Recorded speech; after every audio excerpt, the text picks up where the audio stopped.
Meus irmãos, abram suas Bíblias em Atos capítulo 11.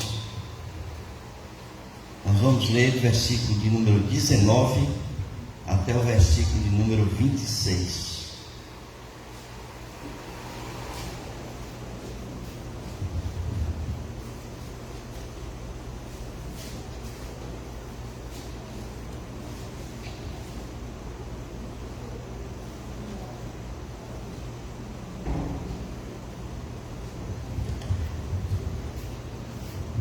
Atos, capítulo de número 11, versículo 19 em diante, diz assim a palavra do Senhor.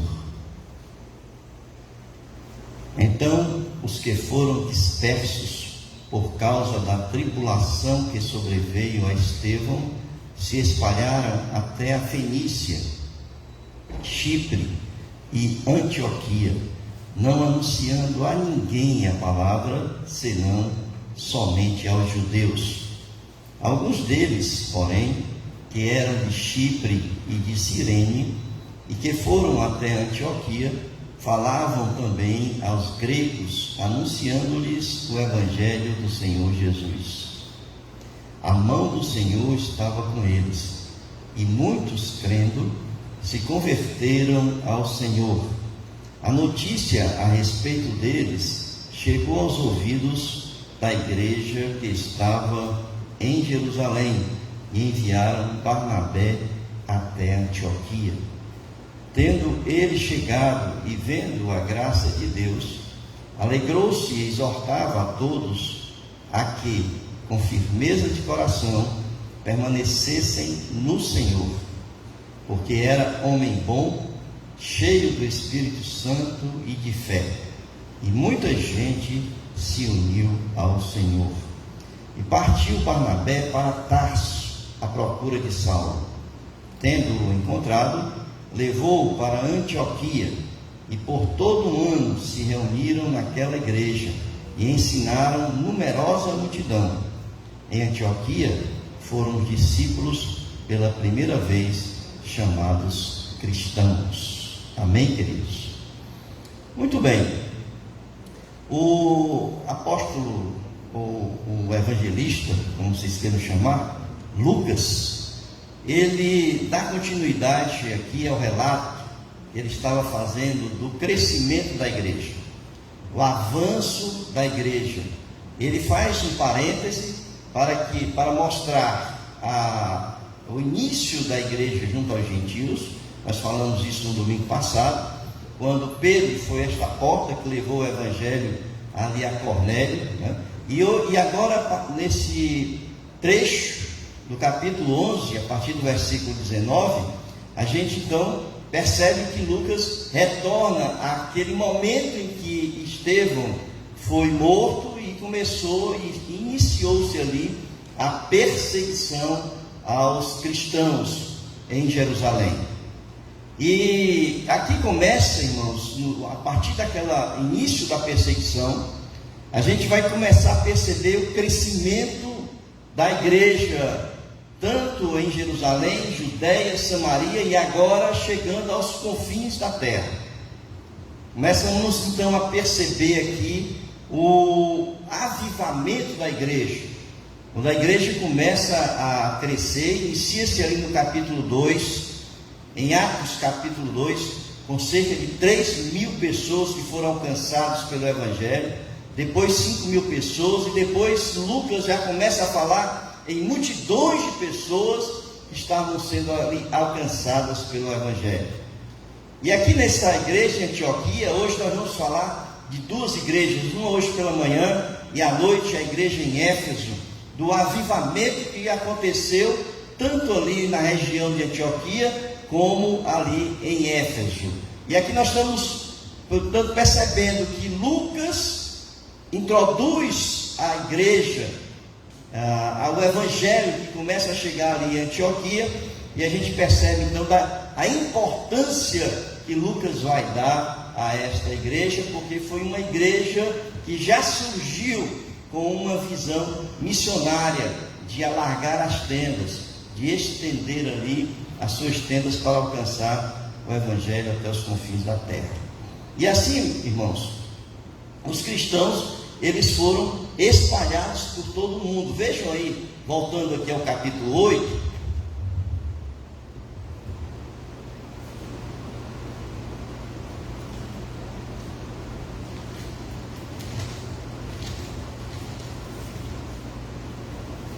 aqui no capítulo 8, logo no início, quando diz: naquele dia levantou-se grande perseguição contra a igreja em Jerusalém, e todos, exceto os apóstolos, foram dispersos pelas regiões da Judéia e Samaria. Então eles começam a sair, mas eles começam a sair, e eles então vão falando do Evangelho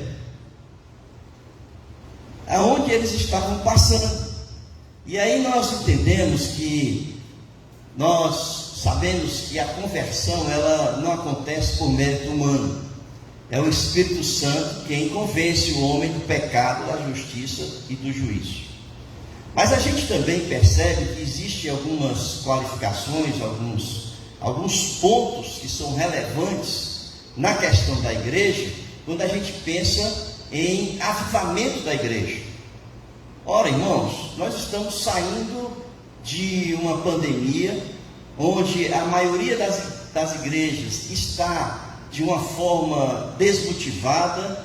A maioria das igrejas que compõem o corpo de Cristo está ainda um pouco temerosa da situação, e a gente percebe uma certa acomodação da igreja. Então a gente tem que começar a pensar como é que essa igreja vai retomar o seu caminho normal, porque o caminho que as igrejas estão tomando não é o caminho normal, é anormal. O normal é que a gente siga o processo, como a gente vai ver aqui hoje pela manhã, na igreja de Antioquia, e à noite na igreja em Éfeso. Por isso nós queremos começar a pensar alguns pontos aqui nesses versículos que aqui a gente encontrou. Por exemplo, o primeiro ponto que a gente encontra aqui, irmãos, é a importância dos leigos na igreja. E o que eu estou chamando de leigo aqui é o corpo de Cristo, com exceção daqueles que estão de uma liderança que já está preparada, madura, qualificada. Vejam que o versículo 19 diz que eles foram dispersos por causa da tribulação que sobreveio a Estevão, e se espalharam até a Fenícia, Chipre e Antioquia, não anunciando a ninguém a palavra, senão somente aos judeus.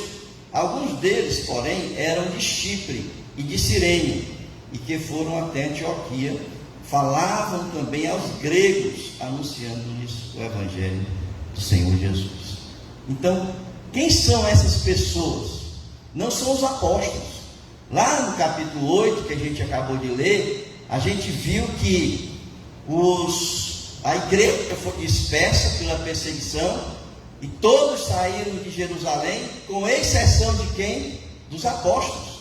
Então os apóstolos ficaram em Jerusalém, mas a igreja que foi dispersa, as pessoas que compunham o corpo de Cristo, é que saiu para todos os recantos da terra, aonde ali eles alcançaram, andando, saindo, dispersos, pregando o Evangelho. Então a gente começa a perceber a importância de cada membro da igreja, cada pessoa que faz parte do corpo de Cristo, porque são os membros da igreja, irmãos, que vão sair para pregar e para anunciar o Evangelho. É por isso que muitas vezes a gente fica perguntando o que as pessoas da igreja estão fazendo, que não trazem pessoas para a nossa comunhão na igreja. E eu fico pensando muitas vezes, porque às vezes você pensa assim: não, pastor, mas estão passando por situações difíceis. Não, pastor, estão essa pandemia mexeu com a cabeça do povo, o povo anda meio aí numa situação por causa dessa pandemia. E quando a gente olha então para a perseguição que estava a igreja em Jerusalém, a gente percebe que isso não é uma desculpa, porque aonde você for, aonde você estiver, a obrigação do crente, sabe qual é?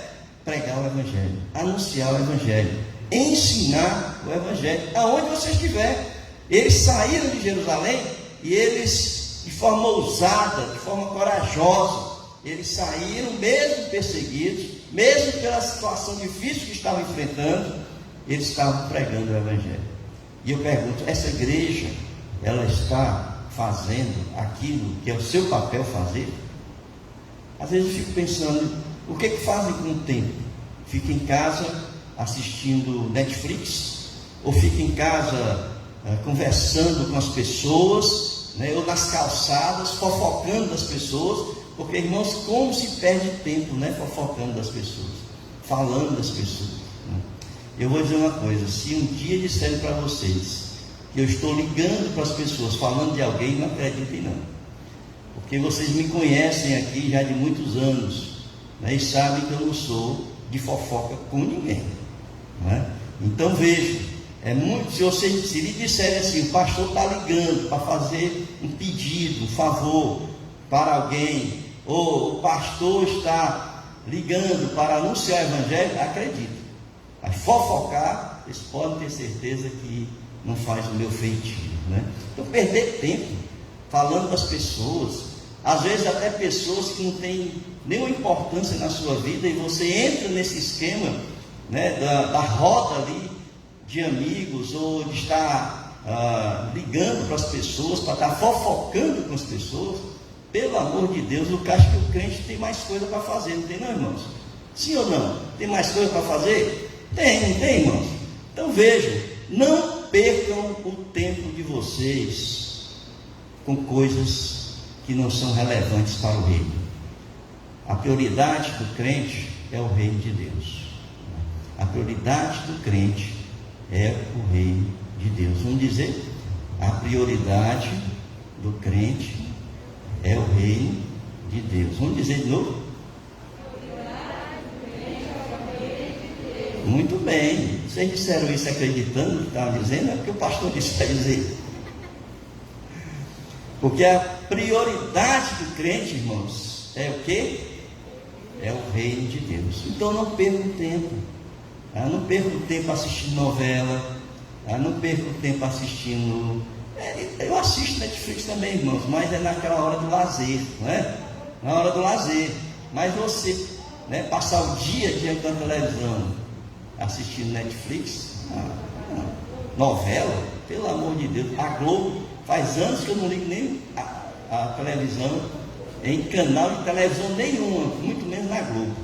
A Globo eu risquei do mapa da minha casa, né? Depois daquelas coisas de história de novela defendendo o espiritismo, defendendo o homossexualismo e etc, né? Então eu cortei a Globo da minha casa, entendeu?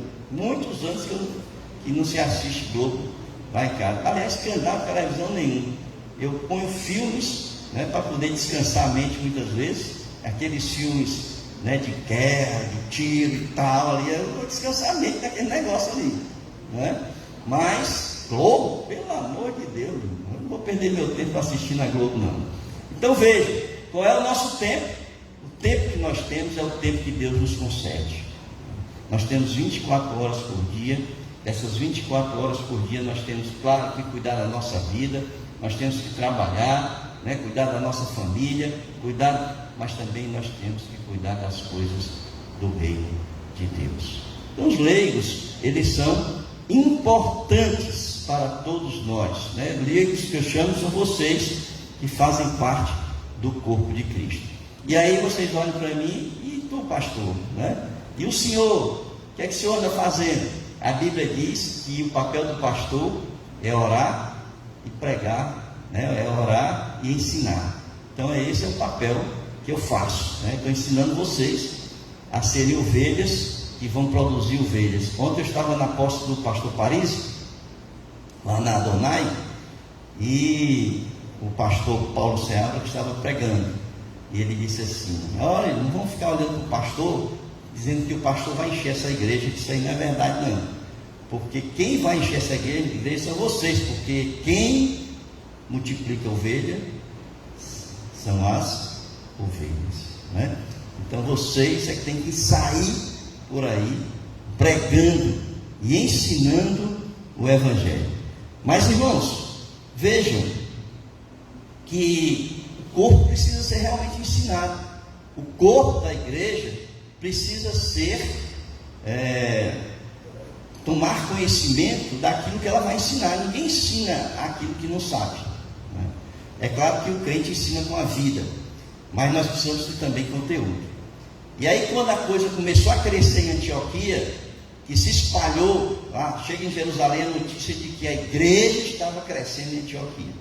Aí o que eles fizeram?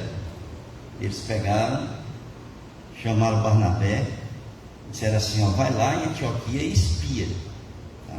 Dá uma olhada lá em Antioquia e vê o que está acontecendo lá. Que movimento é esse que está acontecendo em Antioquia? Barnabé chega lá em Antioquia e o que é que acontece, irmãos? O que é que acontece? Ele olha o movimento, a graça de Deus sendo derramada naquela igreja e a mão de Deus sendo com aquele corpo de Cristo. E ele então, ele vê aquela multidão de pessoas e ele diz assim, ele fica preocupado: como é que eu vou cuidar dessa multidão de pessoas? Eu preciso preparar líderes, eu preciso preparar a igreja para que ela possa crescer, para que ela possa se desenvolver e ela possa andar realmente nos caminhos do Senhor. E o que é que ele faz? Ele vai buscar uma pessoa que o ajude nesse ensino, nessa preparação, na condução da igreja. E ele então vai a Tarso. E quando ele chega a Tarso, ele encontra quem? Paulo, né? E leva Paulo para cuidar, para ajudar a ele a cuidar da igreja. Então veja, versículo 21 diz que a mão do Senhor estava com eles, e muitos crentes se converteram ao Senhor. Então multidões de pessoas estavam se convertendo ali. Por quê? Porque a mão de Deus estava com aquela igreja. Mas por que estava com aquela igreja, irmãos? Primeiro a gente tem que pensar uma coisa. Primeiro, a gente tem que pensar que se Deus estava com eles, é porque aquilo que eles estavam fazendo era do agrado de Deus, porque senão Deus não estava com eles. Então era um povo que buscava o Senhor, era um povo que buscava intimidade e comunhão com o Senhor, era um povo que tinha coragem, ousadia para sair pregando o Evangelho, e aquilo, da forma como eles viviam e a coragem que eles estavam tendo de pregar o Evangelho, era algo que estava agradando a Deus, e portanto Deus estava com eles. E aí a gente vai ver que sempre que Deus está com a sua igreja, ou está com alguém, a gente vai perceber que a coisa começa a crescer e a se multiplicar, porque a mão de Deus está ali. Eu fico pensando, por exemplo, em José. Vocês conhecem a história de José. José foi ali mordomo de Potifar, mas ali na história de José diz assim: Deus era com ele, não é isso? Ele saiu ali, foi preso, e lá na prisão a coisa começou a mudar lá dentro. Ele começou a ser o braço direito do carcereiro. Mas ali na prisão a história diz o seguinte: que o Senhor era com ele, né? E tudo que ele fazia prosperava. Todas as vezes, irmãos, que nós estamos fazendo aquilo que agrada a Deus, andando da forma que agrada a Deus, Deus é conosco, e tudo aquilo que nós fazemos, irmãos, se multiplica. Eu fico pensando muitas vezes, irmãos, eu não mereço nada daquilo que eu faço, porque quem faz não sou eu, é Deus que faz por mim. Mas olhando para a história dessa igreja, a gente percebe que Deus é conosco nessa igreja. A gente olhando para a história da Sibuc hoje, no momento em que eu cheguei na Sibuc, é o momento que hoje a Sibuc está, a gente percebe que Deus está com a Sibuc. Portanto, se a igreja ela anda de forma agradável a Deus, quando a gente começa a olhar para dentro de nós e perceber que o pecado que habita em nós é algo que está nos distanciando de Deus, e nós começamos então a desenvolver em nós aquele princípio do arrependimento e a andar segundo a palavra de Deus, nós passamos a ser uma igreja que agrada a Deus. Agora, para andar segundo a palavra de Deus, nós precisamos conhecer essa palavra, e foi isso que Barnabé viu quando chegou ali. Deus era com eles, a ousadia, a coragem, mas eles precisavam ser preparados, e eles precisavam preparar uma liderança. É por isso que eles foram buscar Paulo. Paulo chega então ali com ele, e eles passam, sabe quanto tempo, irmãos, preparando a igreja, preparando a liderança da igreja. Passou um ano com eles ali, ensinando a igreja. Vejam aí o versículo de número 25 e 26. E partiu Barnabé para Tarso, à procura de Saulo. Tendo-o encontrado, levou-o para Antioquia, e por todo um ano se reuniram naquela igreja e ensinaram numerosa multidão. Em Antioquia foram os discípulos pela primeira vez chamados cristãos. É claro que aqui a chamados cristãos a gente pensa que é uma coisa boa, mas naquela época era pejorativo. Eles chamavam cristãos de uma forma pejorativa. Hoje, é claro que é uma honra, né, sermos chamados de cristãos. Mas naquela época não, né? Mas veja, eles passaram um ano. Existia uma multidão de pessoas na igreja. Eles então começaram a preparar a igreja e a preparar uma liderança na igreja. Agora, sabe o que aconteceu, irmãos, quando elas começaram então a conhecer a palavra, começaram a ter intimidade com Deus, começaram a ser formada uma liderança dentro da igreja? A igreja se tornou uma igreja missionária, com uma visão missionária. E começaram então a mandar pessoas para os campos, para que pessoas que ainda não conheciam Jesus pudessem conhecer o Evangelho, e conhecendo o Evangelho pudessem ali entregar suas vidas a Jesus. Um grande avivamento, não apenas em Antioquia, mas no mundo todo começa a acontecer um fenômeno, que era o fenômeno da conversão de multidões de pessoas. Agora vejam aí, no capítulo 13 de Atos, o que acontece?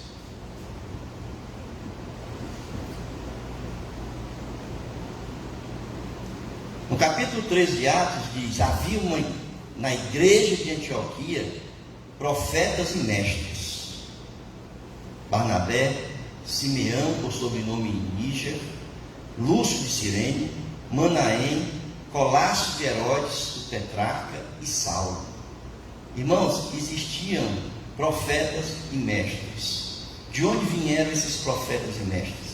Vieram do treinamento, da capacitação, do ensino que Barnabé e Paulo realizaram naquela igreja durante um ano. Então, durante um ano, eles não só estavam ensinando o corpo de Cristo, mas eles estavam preparando líderes para que pudessem conduzir a igreja ali em Antioquia.